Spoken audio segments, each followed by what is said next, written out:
ये हिंदू मुस्लिम क्यों हुआ? हमारे संविधान की शुरुआत हम भारत के लोग ऐसी है। हम जन्मतः झूठे हैं क्योंकि हमको क्या सिखाया कि जा मंदिर में जा, ईश्वर की पूजा कर और उसको ये 10 रुपए दे के आ, 5 रुपए दे के आ। ये क्या बात है? बचपन से करप्ट है। देखो अब इनका गुस्सा संघ वालों को गुस्सा नेहरू पर क्यों है? मतलब आप लोग हैं, हमको क्या दिखाते हैं? भारत माता, एक भारत का नक्शा और उसमें एक औरत दिखाते, वो उसका नमन करना है क्या हमें? हमारे लोग आज रास्ते पर मर रहे हैं तो हमें संवेदना नहीं है, कोई बोलता ही नहीं। सभी दुखों की जड़ वर्ण व्यवस्था है और आज हमारे सभी दुखों की जड़ आरएसएस है। ये जब तक नहीं समझेंगे हम कभी सुखी नहीं हो सकते।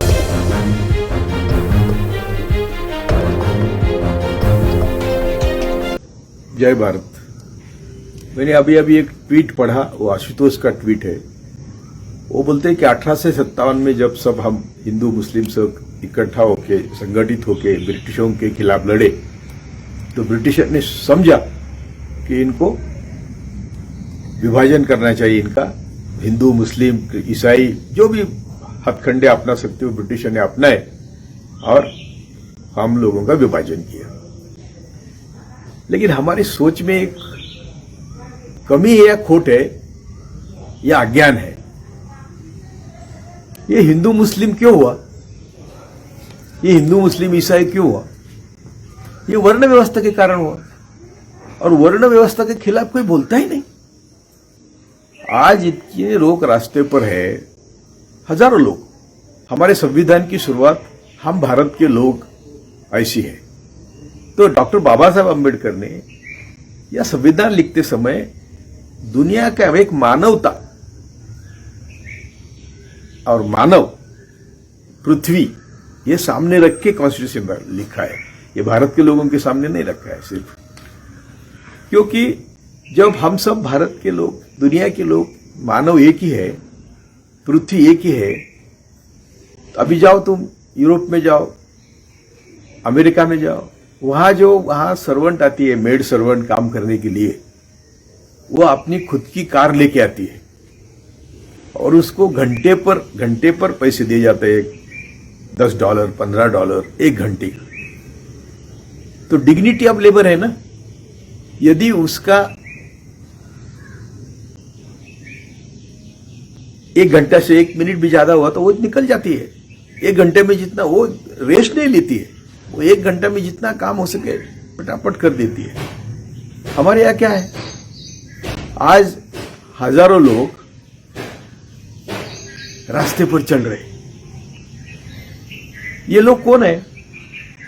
हम लोगों की जो भी संपत्ति है, अंबानी की हो, अदानी की हो या हम छोटे मोटे लोगों की हो, हमारे घर कौन बांधते हैं, हमारे फैक्ट्रियां कौन चलाते हैं, हमारे किसान क्या करते हैं। अरे परदेश में यानी यूरोप अमेरिका में यदि किसान को खेती करनी है तो उसके खेत पर पहले बिजली आती है और रोड बनता है और उसका खेती में जो माल है वो लेके जाने के लिए ट्रेन का ट्रैक भी बिठाते हैं। तो उसको क्या करना है? उसको सिर्फ फसल लगानी है, काटनी है, ट्रेन के डिब्बे में भरनी है।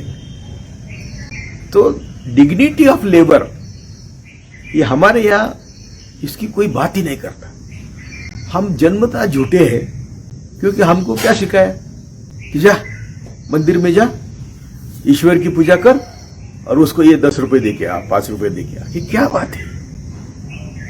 ये तो ये अभी किसी ने लिखा है, न्यूजीलैंड का वो राइटर है ब्रायन या कुछ, अभी मुझे याद, मेरे पास वो लेख है। वो कहता है कि तुम लोग बचपन से करप्ट है, तो हमारी सामाजिक विषमता हमारे रगों रगों में है। इसलिए देखो अब इनका गुस्सा संघ वालों को गुस्सा नेहरू पर क्यों है? तो नेहरू को ये दोनों सामाजिक और आर्थिक बराबरी से भारत को विषमता से मुक्त करना था। देखो ना, पहली जो अमेंडमेंट है जून 1951 की संविधान की अमेंडमेंट है। डॉक्टर बाबा साहब तो हम उनके साथ थे। यदि नेहरू नहीं होते तो आज आरक्षण भी नहीं होता और जमींदारी भी रहती। अरे कांग्रेस ने जमींदारी अबॉलिशन का कानून लाया, इसलिए हम लोग जमीन के मालिक बने। उसके पहले तो सब सेठ जी भटजी मालिक थे गांव में। तो ये क्यों बाकी को वर्ण व्यवस्था में अधिकार ही नहीं था, न पढ़ाई का अधिकार था, न संपत्ति का अधिकार था। वही आज तक चल रहा है। और अभी देश भर के रईस फ्लाइट से लाए जा रहे हैं। कोरोना भी उन्होंने लाया और कौन सड़के पर तड़प रहा है, मर रहा है। ये क्यों? और अब मुझे लोग बोलते हैं कि ये हमारे दिल में इनके लिए संवेदना क्यों नहीं? अरे कैसे रहेंगे? तुम्हारे सोच में खोट है ना। इंदिरा गांधी 29 जुलाई 1982 को अमेरिका में गए थे और उन्होंने वहां भाषण किया कि मेरे देश के प्रॉब्लम है, मैं आप बड़े बड़े देशों की बरोबरी करना नहीं चाहती या कंपटीशन करना नहीं चाहती।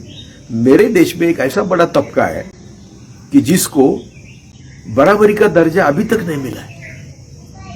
इनका जो दुख है ना, आज के रेजिम का दुख है नेहरू गांधी फैमिली के खिलाफ, अमेरिका में जाके बोली। यहां भी देखो आप, उनका शायद लास्ट 15 अगस्त का भाषण है लाल किले का, और वो बोलती है ये धर्म के नाम पे झगड़े मत लगाओ, ये धर्म से कुछ नहीं होगा।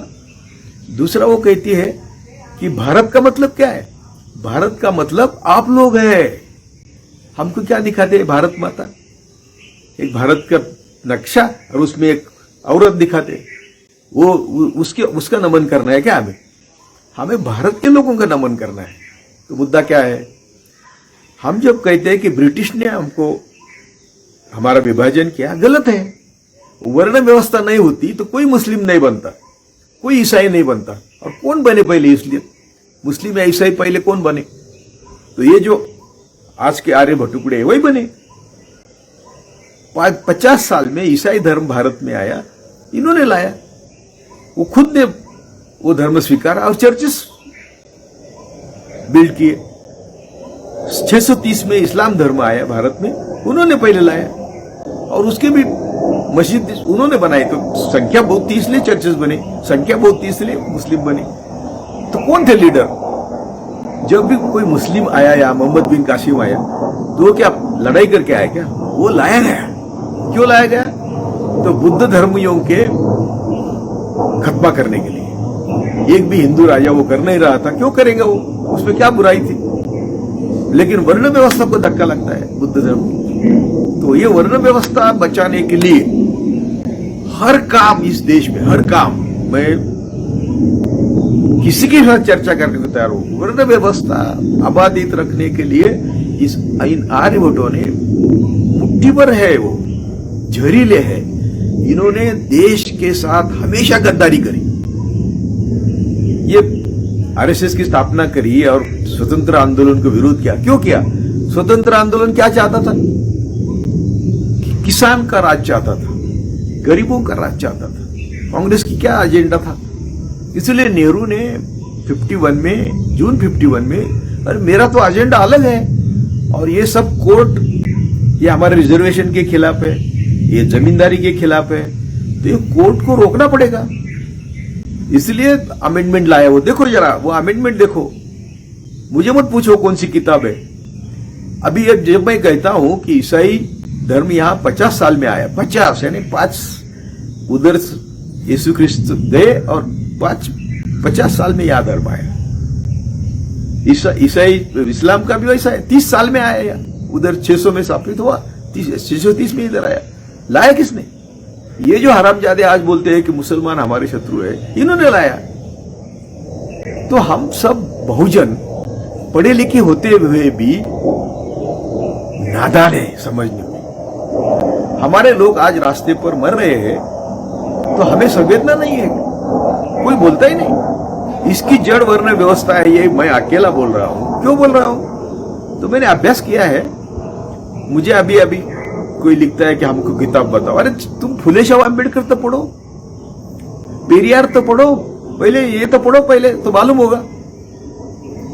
इसके लिए क्या किसी के बोलने की जरूरत है क्या? और सब सरकार ने निकाली किताबें है ये। फुले शाह अम्बेडकर इवन अन्ना भाऊ साठे, छत्रपति शाहू, छत्रपति शिवाजी, इनके ऊपर सब किताबें सरकार की है। जो सरकारी किताबें वो अभी सरकार बदलेगा, लेकिन आज तक तो है ना, वो पढ़ो। सबका झगड़ा क्या था, बुद्ध से गाडगे बाबा तक। गाडगे बाबा अंगूठे बहादुर थे, वो क्या कहते थे, उनके सामने 1-1 लाख का जन समुदाय था और स्टेज पर वो कभी बैठते नहीं थे, वो बाजू में नीचे बैठते थे। लोग आग्रह करते थे बाबा आप बोलो, तो जब सब ब्राह्मण वर्ग नीचे स्टेज पर था, उनको एक बोलते थे, वो विनती करते थे कि बाबा नो एक ही काम करो, ये सब मेरी जनता और मुझे ब्राह्मण कर लो, झगड़ा ही खत्म हो जाएगा। अभी भागवत बोलता है सब हिंदू है, उसको पूछो तुम सब, हम चलो सब हिंदू है, क्या तू वर्ण व्यवस्था के बाहर सोचने की सोचेगा? यदि सोचेगा तो चलो किसी आदिवासी को तुम आरएसएस का प्रमुख बनाओ, मुस्लिम को बनाओ, दलित को बनाओ, क्या बकवास करता है तो ये सब जो है ये हमारा सड़ाया हुआ भेजा, ये समझने से नाकाम है।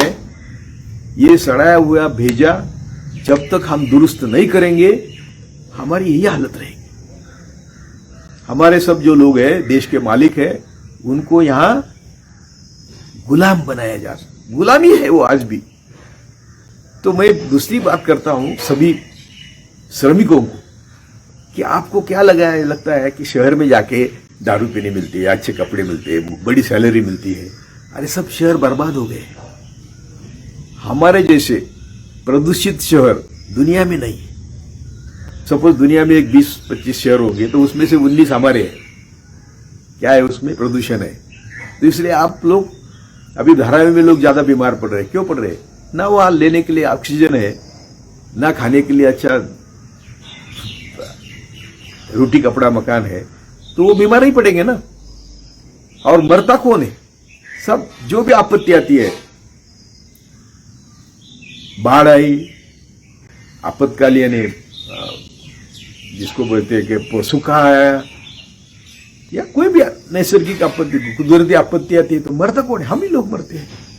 ये तो जो मुट्ठी भर लोग हैं, ये हमको मारने का इंतजाम करते हैं। अभी कोविड-19 ये कोविड-19 है, ये 20 नहीं है। और अक्टूबर दिसंबर में जब उसका बोलाबाला हुआ, तब से हमारे सरकार ने क्या किया, और 30 जनवरी को या दिसंबर में वर्ल्ड हेल्थ ऑर्गेनाइजेशन ने कड़ी सी कड़ी वार्निंग दी कि आने वाले दिन बहुत बुरे हैं।